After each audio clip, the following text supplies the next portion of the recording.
बहुत सालों से मैं एक शोध के काम में लगा हुआ हूं कि भारतवासियों ने सबसे पहले शराब कब पी। तो अब तक मुझे जो प्रमाण मिले हैं वो प्रमाण कहते हैं कि 1760 के पहले तक किसी भी भारतवासी ने कभी भी शराब नहीं पी। पहली बार इस देश में 1760 में शराब पी गई और वो कलकत्ता में पी गई, और वहाँ पर एक अंग्रेजी शराब की दुकान पर पहली बार शराब बिकी और भारतवासियों ने पी, और उस शराब की दुकान को स्थापित कराया रॉबर्ट क्लाइव नाम के एक अंग्रेज ने। और उसने जब कंपनी का राज चलता था इस देश में, ईस्ट इंडिया कंपनी का, तो कानून बनवाया, कानून से लाइसेंस दिया गया और उस लाइसेंस के आधार पर कलकत्ते में पहली शराब की दुकान खुली 1760 में, और उस शराब की दुकान पर आकर भारतवासियों ने शराब पीना शुरू किया। रॉबर्ट क्लाइव के समय में जब यह शराब की दुकान खुली और जिस अंग्रेज अधिकारी की पहली नियुक्ति इस दुकान पर हुई, उस अंग्रेज अधिकारी को एक बार लंदन की संसद में बुलाया गया था बयान देने के लिए। तो वो अंग्रेज अधिकारी जब लंदन गया संसद में बयान देने के लिए, तो उससे पूछा गया कि बताओ तुम्हारे शराब का धंधा कैसा चल रहा है। तो उसने कहा बहुत अच्छा चल रहा है। तो अंग्रेज संसदीय समिति के सदस्यों ने कहा ये तुम क्या बोल रहे हो, भारत में शराब का धंधा अच्छा चल रहा है। उसने कहा हाँ बहुत अच्छा चल रहा है। तुम्हारे पहले कैसा चलता था? उसने कहा मेरी शराब की दुकान खुलने के पहले तो कोई शराब पीता ही नहीं था। मैं तो पहला आदमी हूं जिसने कलकत्ता के लोगों को शराब पीना सिखाया। तो तुम्हारी दुकान पर लोग आते हैं? हाँ आते हैं, भीड़ की भीड़ आ रही है। तो तुमने क्या किया उनको अपनी दुकान पर बुलाने के लिए, आकर्षित करने के लिए? तो उसने एक बात कही संसदीय समिति के सामने, जो अंग्रेजों की संसद के रिकॉर्ड्स में दर्ज है। वो कहता है कि मैंने सबसे पहले मुफ्त में शराब पिलाई भारतवासियों को। उसने कहा कि मैंने एक बोर्ड लगा दिया शराब की दुकान के बाहर और उस पर लिख दिया, और उसको बांग्ला भाषा में लिखा, पहले अंग्रेजी में फिर बांग्ला में, और उस पर यह लिखा कि यहाँ मुफ्त में शराब मिलती है, आइए पीजिए, आनंद लीजिए। ऐसा करके बोर्ड पे लिख दिया। तो एक आया, उसने चखा, फिर दूसरे दिन वो 2 को और लेके आया, फिर तीसरे दिन 3 को लेके आया। तो कहने लगे अब तो मेरे पास ऐसे ग्राहकों की संख्या हो गई है कि जिनको पहले मैंने मुफ्त में शराब चखाई थी, अब वो घर से पैसे चुरा कर लाते हैं और मेरी शराब पीकर वहां से जाते हैं। तो अंग्रेजी संसदीय समिति बड़ी खुश हो गई। उसने कहा तुमको तो पुरस्कार मिलना चाहिए। तो वो कहता मुझे अगर पुरस्कार देना है तो एक लाइसेंस और दे दो, दूसरी दुकान में वहीं खोलना चाहता हूं शराब की। तो दूसरी दुकान खुल गई, फिर तीसरी खुल गई, फिर चौथी खुल गई। एक दिन 350 दुकानें हो गई कलकत्ता में, और ये दुकानें बढ़ती नहीं। अंग्रेज इसको बढ़ाते रहे, शराब पीने का कानून बना दिया। कानून में ये लिख दिया कि अगर कोई बालिग हो गया तो शराब पीने का अधिकारी हो गया। जब तक वो नाबालिग है तब तक ना पिए, बालिग हो गया तो पीने लगे। अब हमारे यहाँ अंग्रेजों के ज़माने में बहस चली कि भारत में कोई बालिग है या नाबालिग है, इसकी उम्र क्या मानी जाए।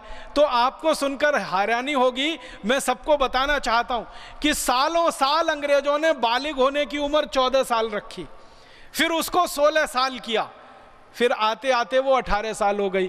माने थोड़े समय तक ये था कि 14 साल के ऊपर हो जाए तो शराब पी ले। तो अंग्रेजों को पूछा गया कि तुमने ये 14 साल कैसे रख दिया? तो उन्होंने कहा हमारे इंग्लैंड में 14 साल में सब शराब पीने लगते हैं, तो हमने भारत में भी रख दिया। आप जानते हैं इंग्लैंड में 12-14 साल के बच्चे शराब पीने लगते हैं, क्योंकि उनके माता पिता पीते हैं, देख देख के वो भी पीने लगते हैं। यूरोप में भी 12-14 साल में शराब पीने लगते हैं।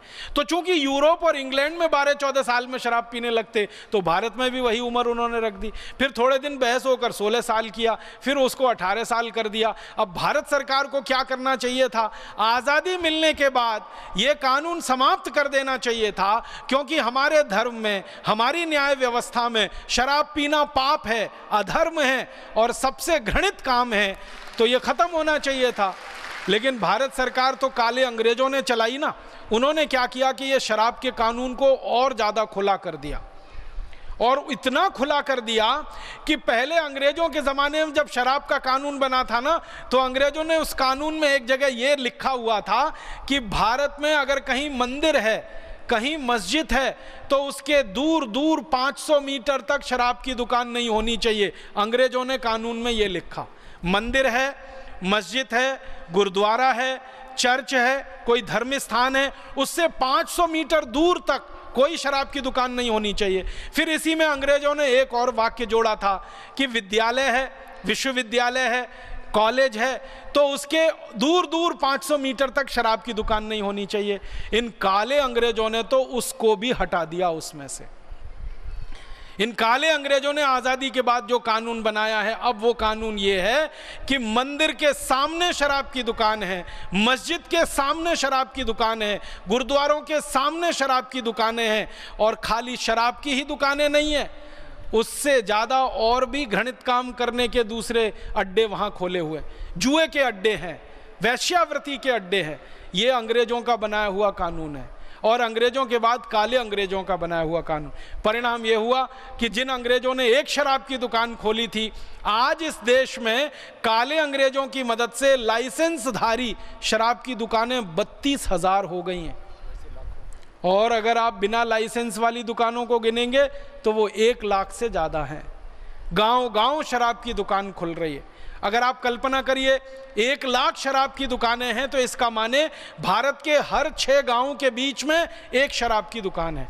अब काले अंग्रेजों की तैयारी चल रही है कि हर गांव में एक शराब की दुकान होनी चाहिए, माने हर गांव में 6,38,000 से ज़्यादा पूरे भारत में शराब की दुकानें होनी चाहिए, सारे देश को शराब में डुबो देना चाहिए।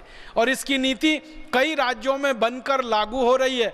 कई राज्यों ने तो यहाँ तक तय कर लिया है कि गांव-गांव में ही शराब नहीं मिलेगी, वैन चलाएंगे शराब बेचने वाली। जैसे मरीजों को ले जाने के लिए चिकित्सा सहायता वैन होती है ना, वैसे शराब बेचने के लिए वैन। दिल्ली सरकार का फैसला, राजस्थान सरकार का फैसला, भारत के कई राज्य सरकारें अब वाहन चलाएंगी, मोबाइल वैन चलाएंगी, उनमें गांव-गांव जाकर, घर-घर जाकर शराब परोसी जाएगी और लोगों को बेची जाएगी। हम कैसे कहें भारत स्वतंत्र हो गया? अंग्रेजों ने भारतवासियों को शराब में डुबोया तो उनके पीछे स्वार्थ था कि भारतवासी नशे के शिकार बने, इनको गुलाम बनाया जाए और लूटा जाए।